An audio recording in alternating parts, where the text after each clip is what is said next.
नमस्कार प्रिय मित्रों, एक बार पुनः हिंदी द बेस्ट टीचिंग में आपका स्वागत है। लेकर उपस्थित हुआ हूँ practice set number 7 assistant professor भर्ती परीक्षा, जो पेपर प्रस्तावित है फरवरी महीने में होने के लिए। तो आइए देखते हैं 30 में आपके कितने क्वेश्चन सही जाते हैं। पहला प्रश्न स्क्रीन पर, प्रसिद्ध कान्हा किसली राष्ट्रीय उद्यान किस जिले में स्थित है? मंडला, शिवपुरी, सीधी, उमरिया। तो सही आंसर जाएगा ऑप्शन नंबर ए के साथ, मंडला जिले में अवस्थित है। और कभी कभी मित्रों साथ में एक और जिला दे दिया जाता है, बालाघाट। अधिकांश क्षेत्र मंडला में है और थोड़ा सा क्षेत्र बालाघाट में पड़ता है, और ये है किस राज्य में? मध्य प्रदेश में। देखते हैं दूसरा प्रश्न, निम्न में से डॉक्टर राधाकृष्णन का जन्मदिन किस दिवस के रूप में मनाया जाता है? बड़ा आसान सा प्रश्न, सीधे आते हैं उत्तर पर। ऑप्शन नंबर सी सही है, शिक्षक दिवस। तीसरा प्रश्न आपके सामने, शिक्षण अधिगम के मध्य संबंध हैं।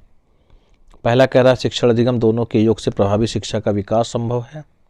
दूसरा ऑप्शन बी, शिक्षण सिद्धांतों के विकास में अधिगम सिद्धांतों का अत्यधिक महत्व है। सी, शिक्षण सोद्देश्य प्रक्रिया है जो अपेक्षित अधिगम तक पहुंचाती है।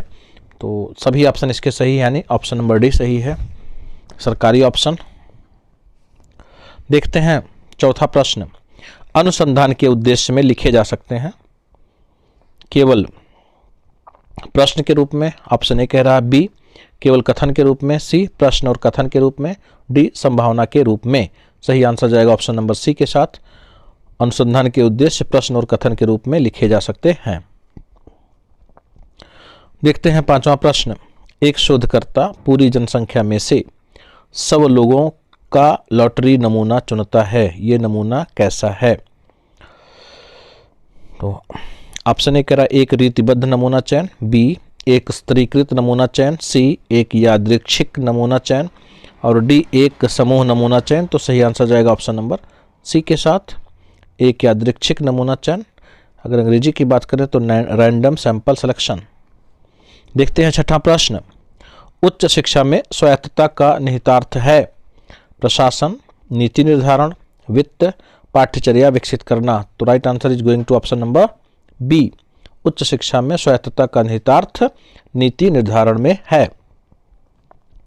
देखते हैं सातवां प्रश्न, प्रयोगात्मक शोध में जो प्रक्रिया आवश्यक नहीं है उसे क्या कहा जाता है? अवलोकन, परिचालन एवं प्रतिकृति, नियंत्रित या संदर्भ एकत्रण। तो सही आंसर जाएगा ऑप्शन नंबर ए के साथ, प्रयोगात्मक शोध में जो प्रक्रिया आवश्यक नहीं है उसे अवलोकन कहा जाता है। देखते हैं आठवां प्रश्न, निम्न में स्पीड पोस्ट सेना EME की शुरुआत कब हुई? 1985 में, 1980 में, 1987 में, 1986 में। सही आंसर ऑप्शन नंबर डी के साथ, 1986 में स्पीड पोस्ट सेना की शुरुआत हुई। नौवां प्रश्न आपके सामने, भोपाल गैस त्रासदी के संदर्भ में निम्न कथनों पर विचार कीजिए। कथन एक है, भोपाल गैस त्रासदी 3-4 दिसंबर 1984 को यूनियन कार्बाइड कॉरपोरेशन से मिथाइल आइसोसाइनेट MIC के वातावरण में फैलने के कारण हुई थी। दो कह रहा है, वारन एंडरसन को न्यायालय ने भगोड़ा घोषित किया था तथा केशव महेंद्र को 2 साल की सजा सुनाई थी। तो सही विकल्प क्या है? ऑप्शन कथन 1 या कथन 2 या कथन 1 व 2 दोनों, या फिर ना एक ही ना दो ही। तो सही आंसर ऑप्शन नंबर सी के साथ, यानी जो दोनों कथन हैं दोनों के दोनों सही हैं। देखते हैं 10वां प्रश्न, निम्न स्थानों पर विचार कीजिए। पिच्चवरम तमिलनाडु, डिबोर बेल असोम, बेम्बनाद झील केरल, चिल्का झील ओडिशा। उपर्युक्त में से कौन सा भारत के पर्यावरण एवं वन मंत्रालय के national wetland and management programme में शामिल है? ऑप्शन ए कह रहा है केवल 1, ऑप्शन बी कह रहा है केवल 2, ऑप्शन सी कह रहा है 1 व 2 दोनों, और डी 1, 2, 3, 4, यानी 4 के चारों वेटलैंड एंड मैनेजमेंट प्रोग्राम में शामिल है। ऑप्शन नंबर डी इसका हो गया करेक्ट। देखते हैं प्रश्न संख्या 11, सूची 1 को सूची 2 से मिलाकर उत्तर नीचे दिए गए कूटों से चुने। बड़ा ही महत्वपूर्ण प्रश्न है मित्रों, फंसने के चांसेस हैं उसमें से एक आध। देखें इसमें सूची 1 में डच कारखानों का क्षेत्र जगह दिया गया है, करिकल, बिमलीपट्टम, चिनसुरा, मसूलीपट्टम, सूरत। तो इसको जब आप कूट से मिलाएंगे तो ऑप्शन नंबर ए इसका सही जाएगा, यानी करिकल आपका हो जाएगा 1645 ईस्वी से। बिमलीपट्टम हो जाएगा आपका 1653 ईस्वी से। चिनसुरा हो जाएगा 1616 से। मसूलीपट्टम हो जाएगा 1605 से। और सूरत हो जाएगा 1641 ईस्वी से। देखते हैं प्रश्न संख्या 12। लॉर्ड क्लाइव द्वारा संस्तुत द्वैत सरकार में क्या उपबंधित था? ऑप्शन ए कह रहा दंड न्याय नवाबी अधिकारियों के लिए छोड़ दिया गया जाएगा, जबकि नागरिक और राजकोषीय मामले कंपनी के नियंत्रण में रहेंगे। बी, कंपनी राजकोषीय मामलों को देखेगी और शेष सभी मामले भारतीय शासकों द्वारा निपटाए जाएंगे। सी, कंपनी के एक अधिकारी के पर्यवेक्षण के अधीन प्रशासन के सभी मामले भारतीय शासकों द्वारा निपटाए जाएंगे। और डी, भारतीय शासक नाम मात्र के मुखिया होंगे तथा प्रशासन के मामले कंपनी द्वारा निपटाए जाएंगे। तो इसमें जो सही आंसर है मित्रों ऑप्शन नंबर बी है, यानी कंपनी राजकोषीय मामले को देखेगी और शेष सभी मामले भारतीय शासकों द्वारा निपटाए जाएंगे।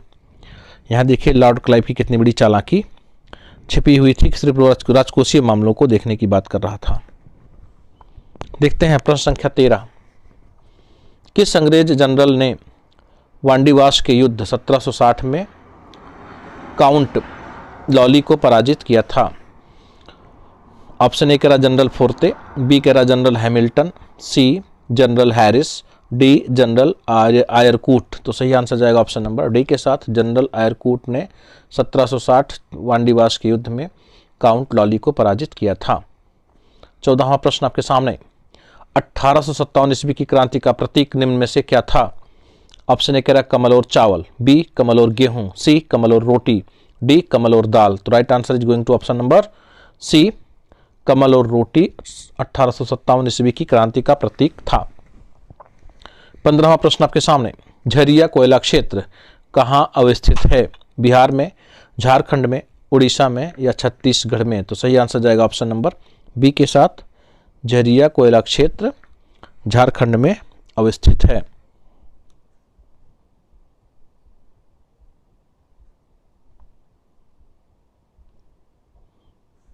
देखते हैं 16 नंबर प्रश्न। अरुणाचल प्रदेश का पूर्व नाम क्या था?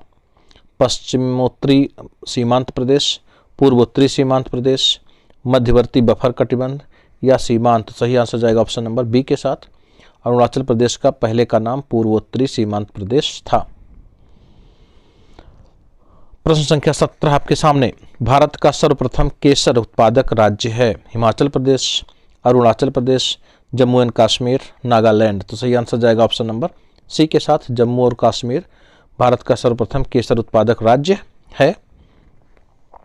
देखते हैं 18 नंबर प्रश्न। सियाचिन हिमनद स्थित है? ऑप्शन ए कह रहा बृहत हिमालय में, बी कह रहा ट्रांस हिमालय में, और सी लघु हिमालय में, और डी उप हिमालय में। तो सियाचिन हिमनद जो है वह ट्रांस हिमालय में यानी हिमालय पार अवस्थित है। देखते हैं 19 नंबर प्रश्न।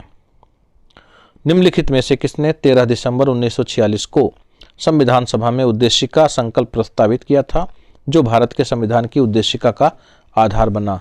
चारों ऑप्शंस आपके सामने।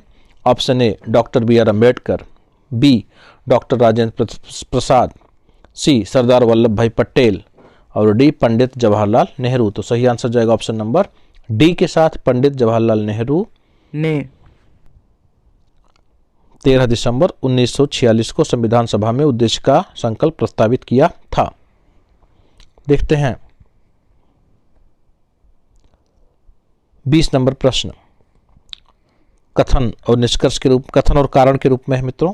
भारतीय संविधान मूलतः संघात्मक स्वरूप यानी फेडरल इन फॉर्म का है, और कारण है अनुच्छेद 352 में राज्यों में संवैधानिक तंत्र की विफलता की दशा के प्राविधान हैं। तो कूटे कह रहा कि ए तथा आर दोनों सही हैं, आर ए की सही व्याख्या है।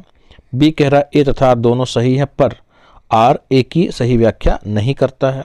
सी कह रहा है ए सही परंतु आर गलत है। डी कह रहा है ए गलत परंतु आर सही है। तो सही आंसर जाएगा ऑप्शन नंबर सी के साथ, ए सही और आर गलत है। यानी जो असर्शन है भारतीय संविधान मूलतः संघात्मक स्वरूप फेडरल इन फॉर्म का है, यह ऑप्शन इसका सही है, कथन सही है। देखते हैं 21 नंबर प्रश्न, मौलिक अधिकार किसकी रक्षा की गारंटी देते हैं? ऑप्शन ए कह रहा नागरिकों की व्यापारियों के शोषण से, बी नागरिकों को स्वच्छंद शासन से, सी देश की रक्षा, डी नागरिकों का सम्मान। तो सही आंसर जाएगा ऑप्शन नंबर बी के साथ, नागरिकों की स्वच्छंद शासन से।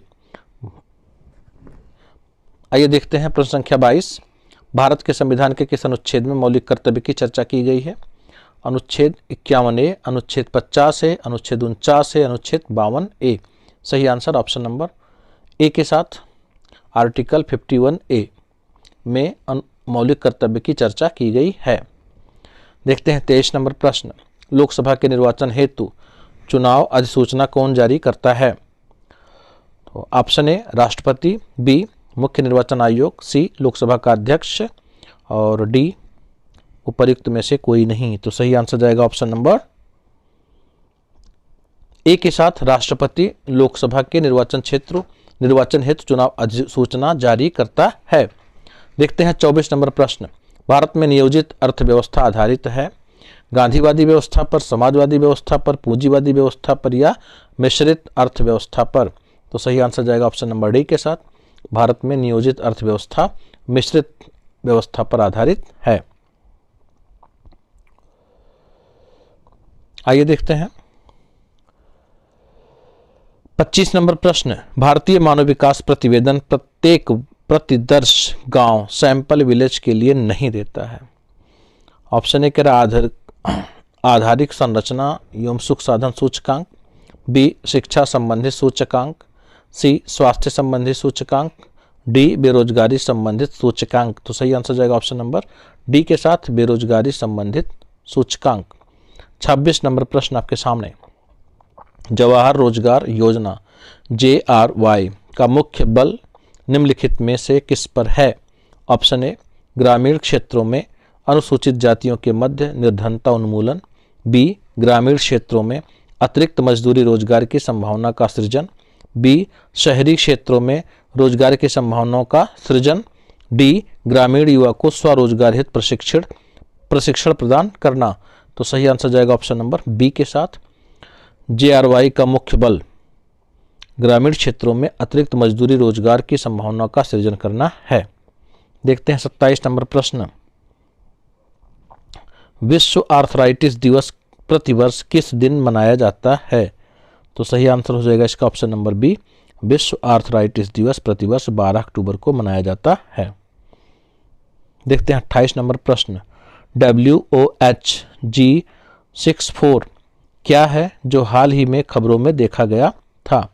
ऑप्शन ए कह रहा नौ खोजी गई गैलेक्सी, बी डायनासोर के जीवाश्म, सी लाल महाकाय तारा और डी आक्रामक खरपतवार। तो सही आंसर जाएगा ऑप्शन नंबर सी के साथ, लाल महाकाय तारा।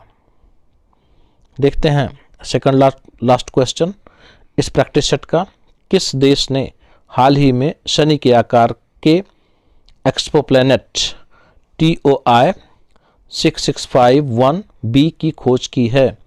तो सही आंसर जाएगा ऑप्शन नंबर डी के साथ, भारत ने इसकी खोज करी है। देखते हैं प्रश्न संख्या 30, किस अंतरिक्ष संगठन ने यूरोप क्लिपर मिशन लॉन्च किया है? तो सही आंसर जाएगा इसका ऑप्शन नंबर बी के साथ, नासा ने। तो ये रहा मित्रों प्रैक्टिस सेट नंबर 7। मिलते हैं अगले वीडियो में, तब तक के लिए धन्यवाद, नमस्कार।